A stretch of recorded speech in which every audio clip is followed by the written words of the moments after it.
Hello and welcome to Booted Dudes, Episode 6, the Harroween Special. Today, the Booted Dudes talk about what it's like being harrowed, the story of Jasper Stone. Also, there is a new contest where you can participate, and we are proud to announce that the Booted Dudes have gotten their first official card to spoil, so watch out for that. Also, a quick word of warning. I was able to improve the overall quality of audio, so I'm hoping you weren't too offended by the last episode's glitches and kind of weird background noises. But this time, a stray mobile phone has made its way onto the recording. It's mainly in the beginning, so I hope it's not going to distract you too much. We're trying to improve that in the future. So, enjoy your Harroween. Hello and welcome to Booted Dudes, episode number 6. My name is Michael. And my name is Hans. So Hans, how harrowed are you tonight? Actually, quite harrowed. It was a tough week. As usually, this time not booted, but harrowed. Me as well, I had the longest day today. But the day that we're recording is the day that the Delorian is going to land in the future. Yeah. It's a historical day. It's a historical day, yeah. And as we will see, a Delorian has landed at our Booted Dudes mail account. booteddudes@gmail.com. So we will see what kind of Delorian has landed here. We are pretty proud to announce it, actually. But I think it's a topic for a little later on. This is the day that we are recording, the 21st of October. But this episode will go online in November, when it is the most spooky time of the year. It is Harroween. Right, yeah. So so this is our Harroween episode. It's our special episode. Yay! And we will cover some Harrowed, like all the Harrowed. Doing a card review, and you will present something about the, I don't know, Harrowed cowpokes? no, the Harrowed guy. Oh, I'm talking about a very special Harrowed person. His name is Stone. Yeah, and they are? Like I see. The four guys? He is one of the servitors. To the news. There is new videos on YouTube posted by Team Covenant. Team Covenant, who are already famous for having super high quality Netrunner, X-Wing, Imperial Assault videos, and so on and so forth, have started uploading commented games of Doomtown Reloaded. And the first games they uploaded are actually the finals of the Gen Con American Nationals of Doomtown Reloaded. Cool. I haven't seen them yet, but I think I will enjoy it. Oh man, you're gonna love it. It's really good. It is a best of 3 game between 2 control 4th ring decks. Yeah, and you said they were quite exciting. Oh, so intense. It's unbelievable. Maybe we can cover some things actually we did wrong in Doomtown. Yeah, we should do that. So maybe it will be helpful for others. So what have you discovered? So I've discovered that we've been playing a few things very wrong. One of them is how the general store works. Because the general store allows you to attach a goods card to one of your dudes, and you also reduce it by 2 ghost rock. So what I thought was that it still works like a regular shopping action. So you have to control the place you're in, you have to attach it to an unbooted dude, and so on. But as a matter of fact, it all doesn't matter at all. You just take a good from your hand and you give it a booted dude in your town square, and everything's fine. So the general store is more like an Amazon. Yeah, it's like Amazon with drone delivery. Yeah. So you can just get your spells while you are fighting. Yes. And not in a shootout, but while you are somewhere else. All the time. It's amazing. So, in my Eagle Warden's deck, I splashed Harry Highbinder because he is on value for my draw structure. And I thought, wouldn't it be amazing if I put a totem right in town square, and just be able to summon my spirit stats there. And as it turns out, I can do that just with a general store. Oh, wait, but can you only put No, you can only put the totems at locations which you control. Oh, is that so? I don't really know.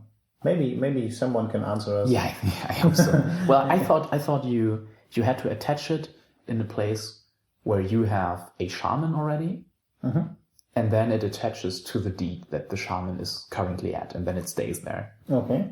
But I might be wrong. It might be you play it like legal instruments and attach it directly to some place you control. Ah, damn it!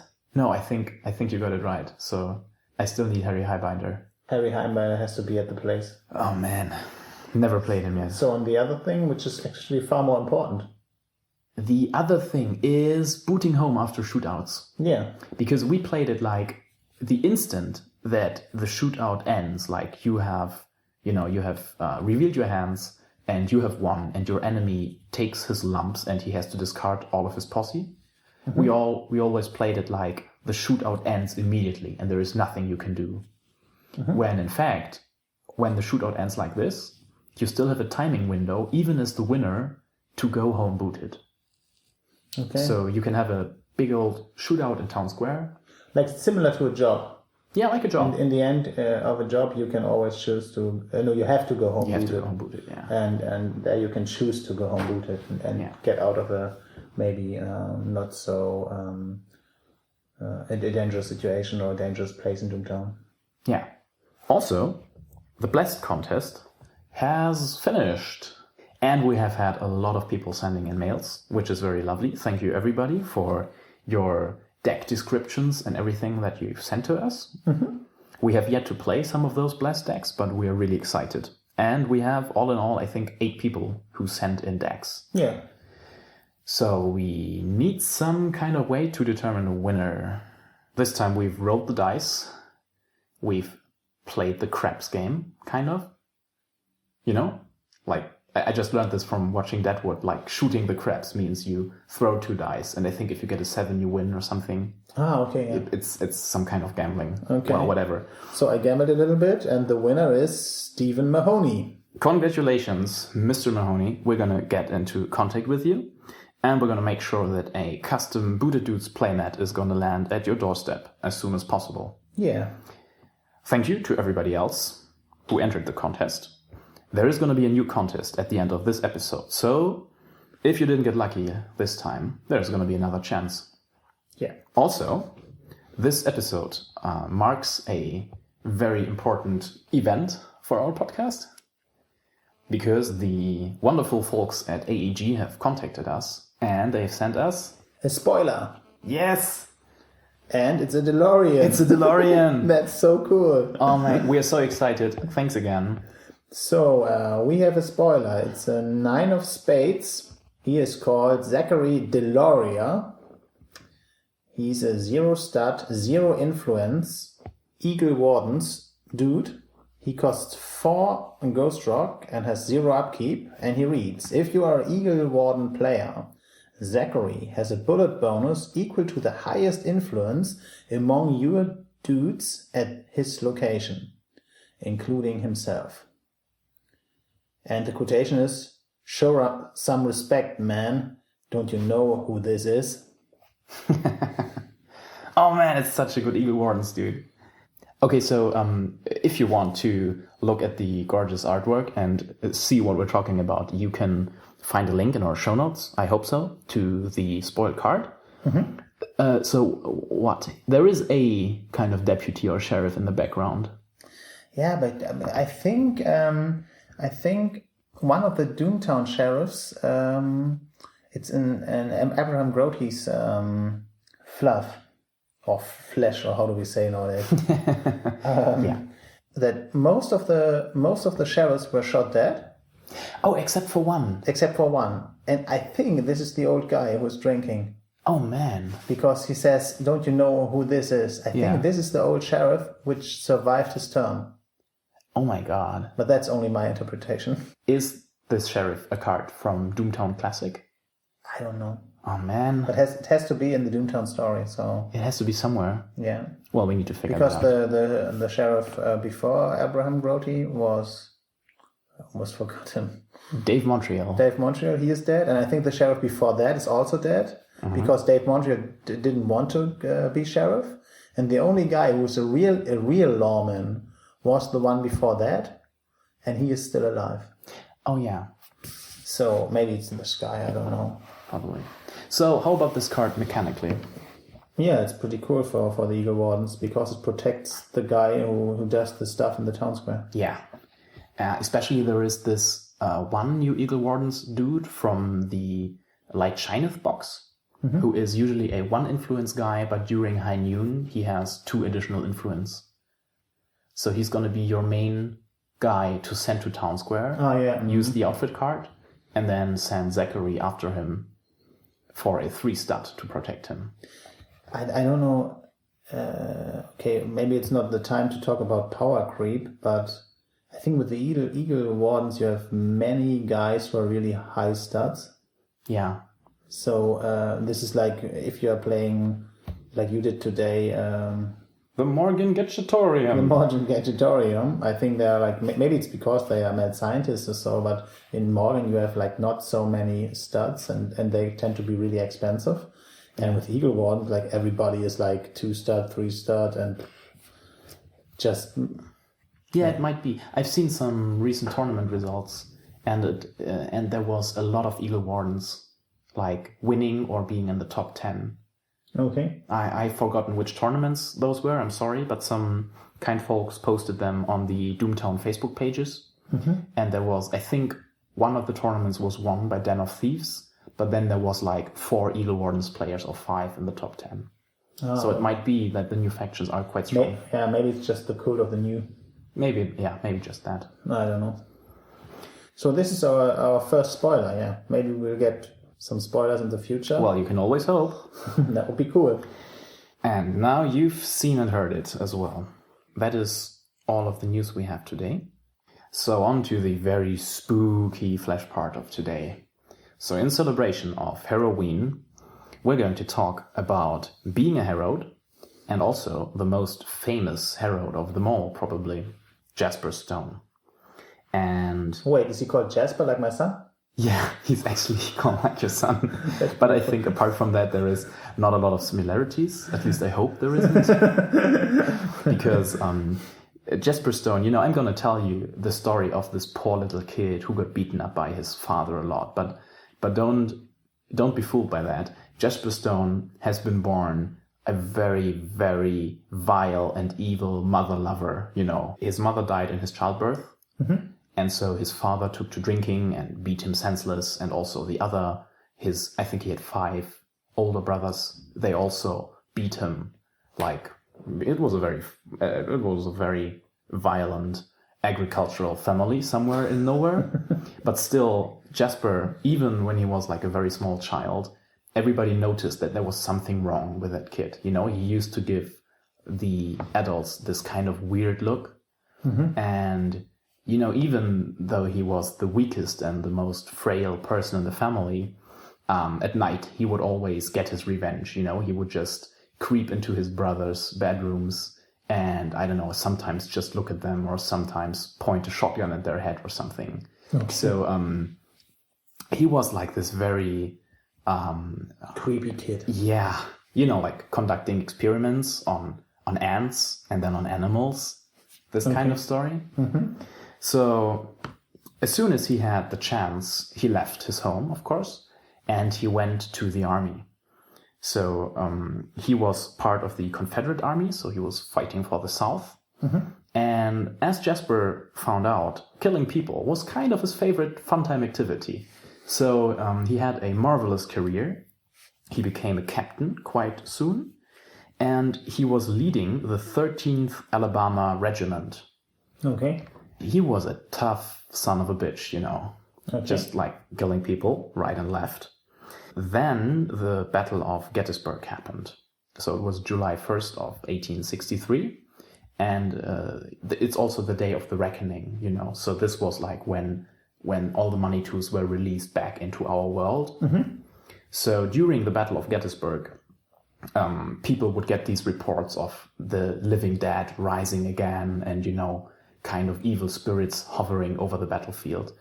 But Jasper Stone didn't care. He ordered his men to charge in and attack, and he himself led the charge.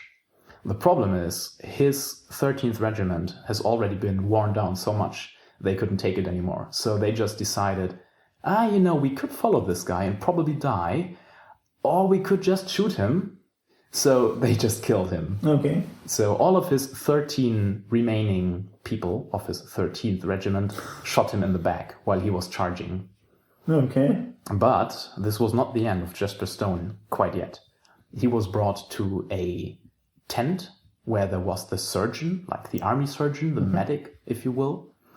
And this medic tried to keep him from dying. So he removed all the 13 bullets from Jasper Stone's back.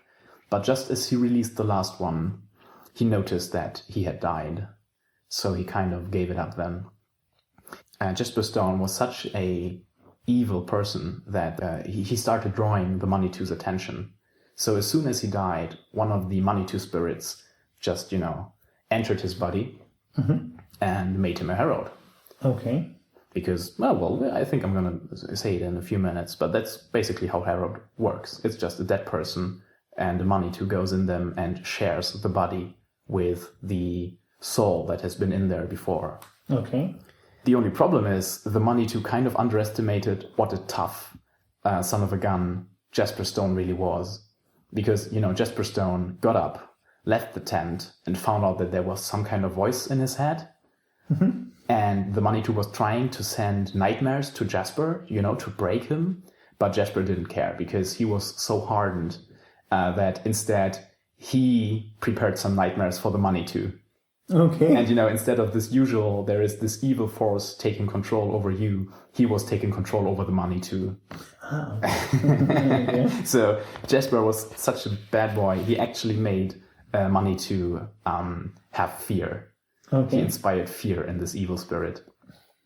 So instead... And then the evil spirit can't get out of the body, or? No. Okay. Now the evil spirit is trapped inside of Jasper. And it's living like... It's a living nightmare for the Manitou. Oh, okay. But Jasper is loving it. So, and this incident, Death himself noticed it. And Death talked to Jasper and asked him Jasper, you're immortal now, you can live forever. But how would you like to be my personal assassin? Killing people. It's what you do, isn't it? And Jasper said, yeah, I don't know. Give me some time. Instead of becoming Death's personal messenger, he first went back to kill all of his regiment, because they all fled the battlefield. And he tracked each of his 13 members down in Alabama and shot them. And then he went home and shot all of his brothers. Oh, okay. And then he killed his father. Okay. And then he went back and was like, Death, I think I'm ready now. Okay. And that's Stone. Stone is now the official servitor of Death. And his domain is, I think, it's Arizona, some part of Mexico as well, and a bit of California in the southeast. That's where Death has his domain. Okay, and what does Death actually want, except killing people? It's kind of what he does. Death, most of all, Death wants to inspire fear in every person. And, he wants to inspire the fear of dying. Ah, okay. So that's why he sends Jasper. Also, he has a hobby, because people need hobbies. Stone likes to shoot deputies. And he likes to shoot them right through their deputy badge. Okay. And then he takes the badge as a trophy. And on his old worn-out duster, he has a lot of shot trophies, with a hole in the middle. Oh, okay. It's cute, isn't it? It's like his pastime activity. And that is the most sick son of a gun you're ever going to meet in the Deadlands. And if you see Stone, just run. And he doesn't play any role in Doomtown Reloaded, or? No, not yet. And I don't think he is gonna, because, he's kind of one of these very, very big bads. And he's so important to the Deadlands storyline. It's actually kind of weird, because if you follow the plot, then, the Hell on Earth setting kind of has to happen. But then again, there is all these campaigns you play with your players, and usually they end up on top of things. What happens is that Pinnacle have said that the canon is that all the heroes in the Deadlands world succeeded in fighting the Reckoners, but then, like in the late 21st century, with their last remaining strength, the Reckoners sent Stone back in time to kill all those heroes before they can do all those good things. Okay. And so he does and that. Then it gets really weird. Yeah. And then, it's just so weird. So, and in the role-playing game, can you fight him, or will you just die when you see him? Well, I have this new book. It's called Stone in the Hard Place. It's a campaign book for Deadlands Reloaded, and it was just kickstarted, I think, a few months ago. And it's the first time that the whole story of Jasper Stone is actually written down. Oh, okay. Because, Originally, when the first Deadlands book came out, there was Jasper Stone on the cover with two big revolvers. I remember back in the days. Yeah, but nobody knew who he was, not even the designers. They were like, oh, this is a badass guy. I think we need to make up a story or something. Okay. But does he have stats in the book? Or no? In this book, he has stats, but you really don't want to fight against him because he's just unkillable, nigh unkillable. Okay. And it gets really weird because in the meta plot, Stone, after he travels back in time, he teams up with his younger self, So he meets the younger Stone and he's like, hey, I'm you. Let's team up and do shit together. And oh, man. That sounds really awful. Yeah, it's horrible. Okay. Maybe the story has to be Age of Sigmar. oh no. Don't go there. We're going to lose all of our listeners when we talk about the Age of Sigmar. Oh, no. But just imagine, you end up in a bad place. You owe money to the wrong kinds of people, and suddenly you end up with a hole in your chest. But then a few days later, you kind of wake up again, and you're in the coffin, and it's uncomfortable, so you claw your way out, and you go back to your home, and people are looking at you funny. You're probably having a bad day. Also, I'm sorry to tell you that you are harrowed.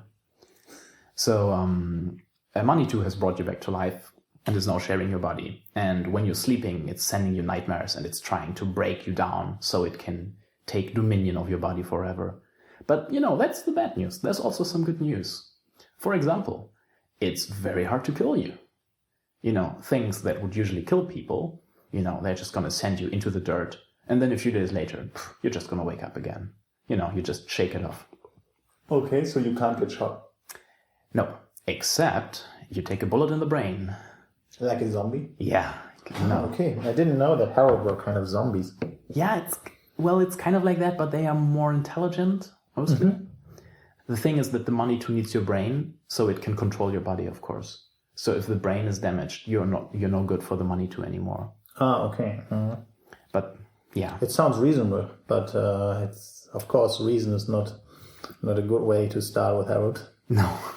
No. So, okay, that's why you need the brain, or the Manitou needs the brain to get all... Yeah, and you're always fighting. So when you're harrowed, you might be your old self.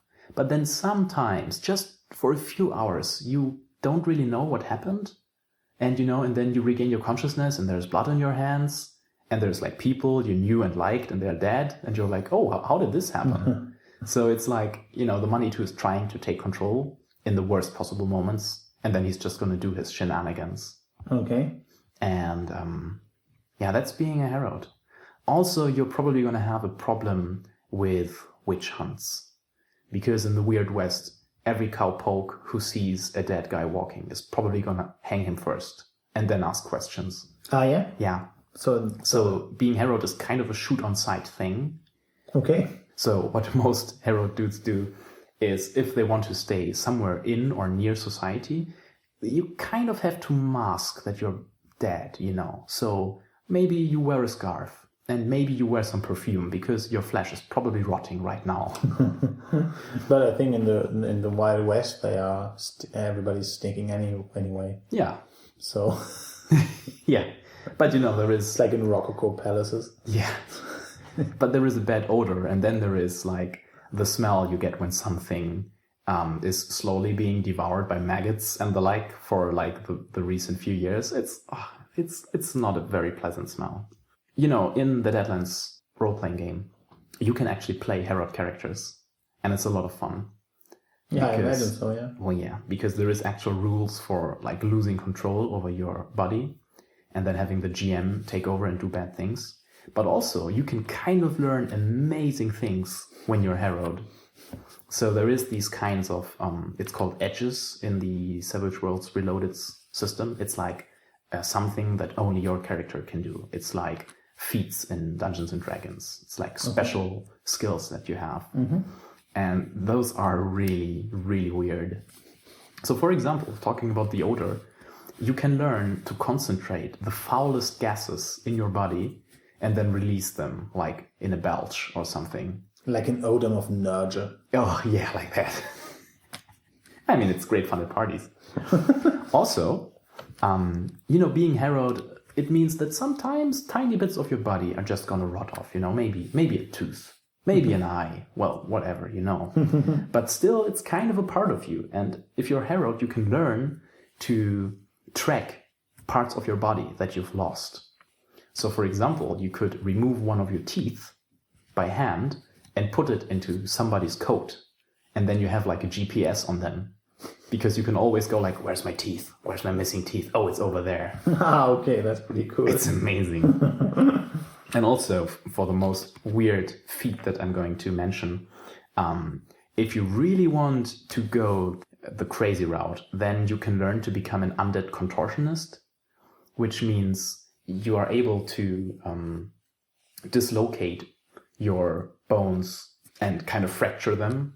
So you can squeeze through narrow passageways. You told me last time. Oh, yeah. And you can even fracture your brain. Yeah, that's the worst part. Oh, no, your skull, not your brain. You can just bash in your own skull, and it's probably going to kill you.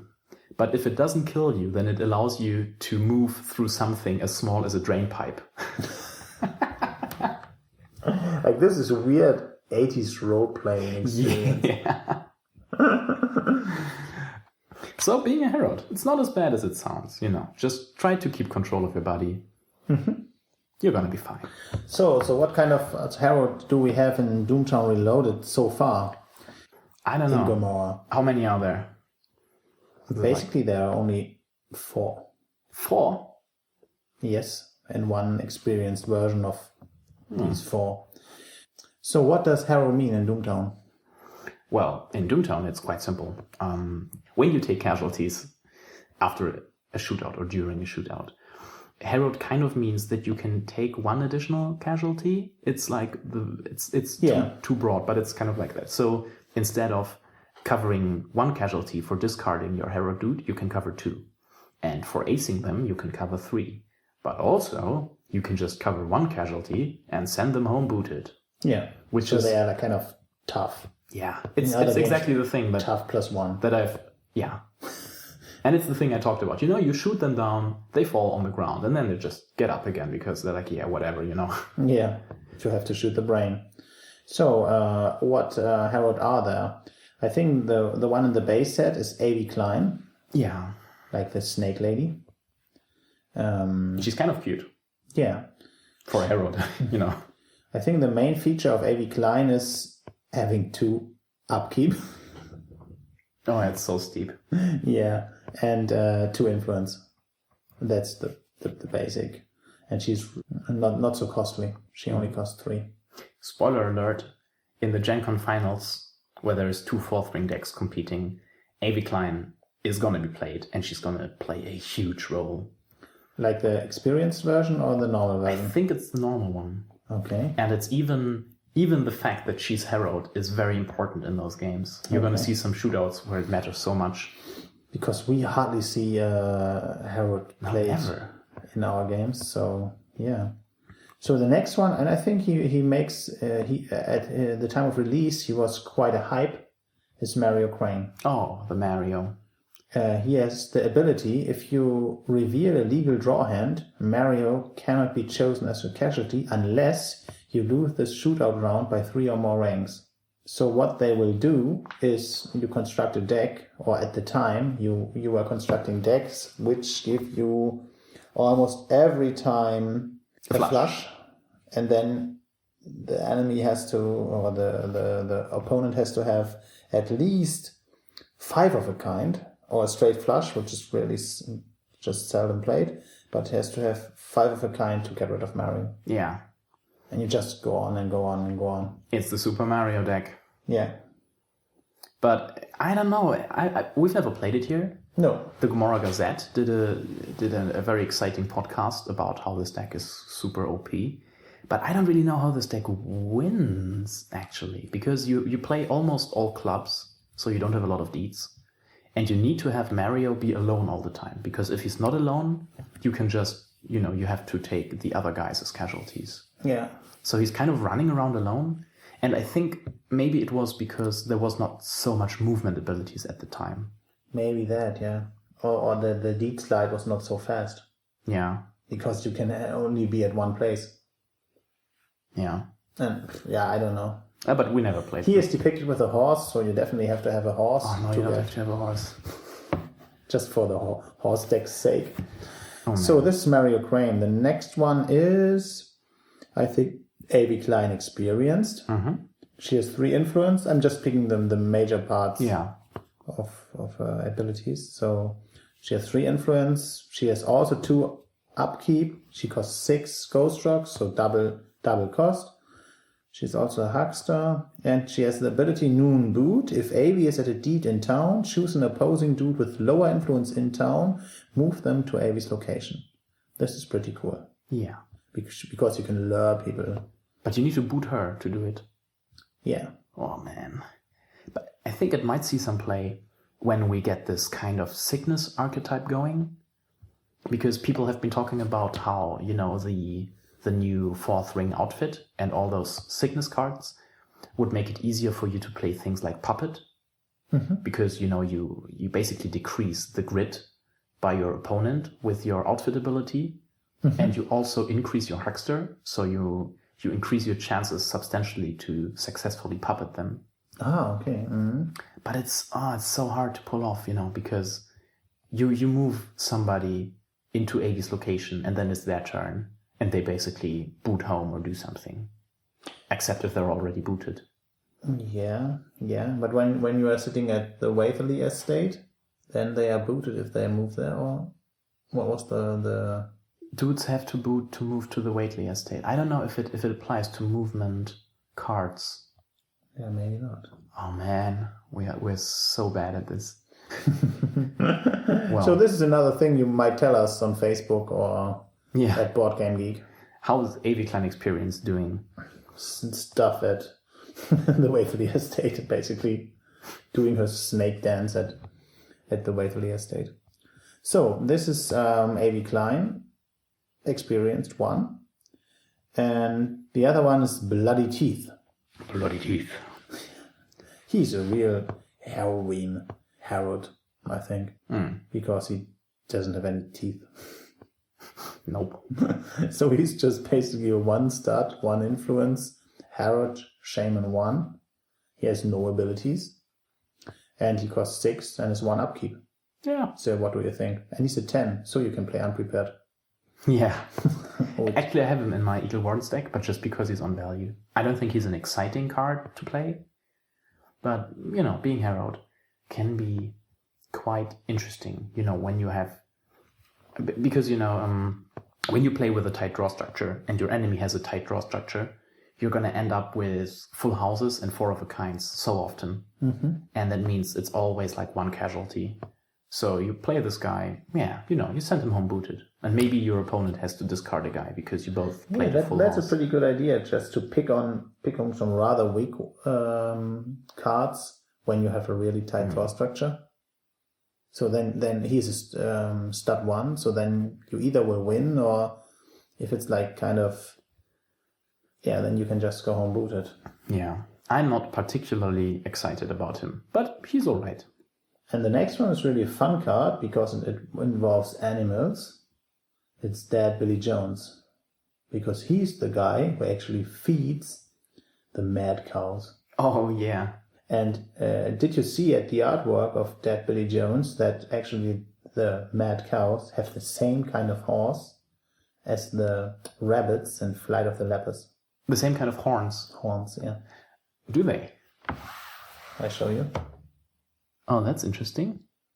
Yeah, they actually have this kind of weird horn. I don't know. I don't really know what is up. Oh, but there is one thing. When you look at the cow's eyes, I think they should be red, shouldn't they? Yeah, they are. Yeah, because I know what that means. It's also a thing that some Harrowed have. If you're Harrowed in the Deadlands universe, in the role-playing game, you can take a drawback. Okay. And your drawback will be that you have red glowing eyes because your Manitou is kind of looking out of your eyes. So it probably means there is Manitous in these cows. It's pretty scary. And they've got vampire teeth. Yeah. Actually, I bought my son vampire teeth today. Really? Yeah, so he can dress up like a mad cow from Deadlands for Halloween. Yeah, you should do that. Harroween. You should totally post pictures of that on the Facebook groups. I don't know. So what does Dead Billy Jones actually do? He's confident and Harrowed, of course. He has 3 draw, 1 influence guy, and his ability reads noon. If you control a ranch, choose a dude with a horse in this or an adjacent location. Move that dude to another location. So he's definitely going into my horse deck. Yeah. But, yeah. It's just so much movement. Yeah, it's a movement. It's additional movement. So I think he's not bad. Do you have to boot him to do that? No. Well, that's interesting. So, so he's basically a horse for other people? With horses? But I don't think you should say that to his face. No, maybe not. So, are the Morgan cows Harrowed cows? No. I kind of think so. But then you would eat dead flesh. Yeah, well, maybe they're not. But there's definitely some Manitou shenanigans going on in there. Do you know how they made the cows? Nope. There is this one piece of fiction where Kyle Wagner died. Yeah, where he died. And then before that, he's talking about how he tried different kind of treatments on the cows, I think. But they still refused to eat. So it's probably some gadget-infused genetic modification. Could be, yeah, with Ghost Rock involved or something. Yeah. Do Ghost Rock induce some kind of mutations? No. I think it kind of has to, because all mad science has to involve Ghost Rock. Because without Ghost Rock, there's no mad science. Okay. So it might be you ground up the Ghost Rock and, I don't know, do something. Feed them? Something like that? I don't know. And then you get Ghost Rock milk from them? Ugh. That's how you feed baby Harrowed. Mm-hmm.